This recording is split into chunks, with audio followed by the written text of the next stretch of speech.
लगता था कि अब तो बिल्कुल एनएसए का भी समय पूरा हो गया, अब तो इनको जेल में रखा जाना जो है वो पॉसिबिलिटी उसकी नहीं रहेगी और उस समय आ जाएंगे हमारे बीच। तो उसके बाद एनएससी की भी सीमा बढ़ा दी। सबसे ज्यादा हमले मेरे ऊपर जून में होते ओके। और आगे बढ़ने की ताकत भी मुझे जून से मिलती है, सम्मान भी मुझे जून से। मैं जून में जेल में गया, मैं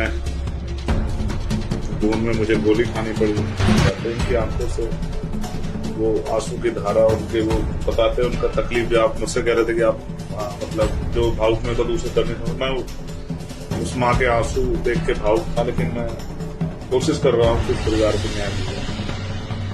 ये जो भावुकता है वो किसी भी व्यक्ति विशेष का सर्वश्रेष्ठ मूल्य है। मेरा मानना यह है कि जो व्यक्ति भावुक नहीं होगा उसका दिल नहीं हो सकता, और जिसका दिल नहीं हो सकता तो उसका दर्द नहीं महसूस कर सकता।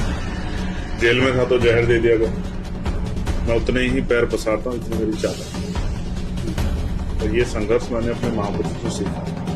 फिर इंडिया की फ्लाइट की, और मैं आपको और भी चीजें बताऊंगा। देखो, एयर इंडिया की फ्लाइट थी, पहले 2 घंटे कहने टेक्निकल फॉल्ट ठीक करने, फिर नहीं हुआ तो नए एयरक्राफ्ट से, मतलब दूसरे एयरक्राफ्ट से भेजा गया।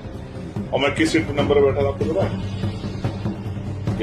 11A पे मैं था, मेरे बाद पंजाब के हमारे साथी थे, फिर तीसरी सीट, तो पीछे 12 सीटों में नहीं बैठा। ठीक है, तो 11A पे बैठा था। अब आप समझो, मैं सोच रहा था कि 11A वाले क्यों बैठा। तो चीजें याद आती हैं आपको, मैं बता रहा हूँ भाई। जैसे दुबई लैंड कर रहे थे तो मेरे याद लेफ्ट हैंड पे मैंने प्लेन देखा खड़ा हुआ, हमें लगा कि बस उतर गया, तत्काल ऊपर उड़ा दिया, और फिर 40 मिनट चक्कर काट के लेके आया, वहीं से फिर उड़ा दिया वापस।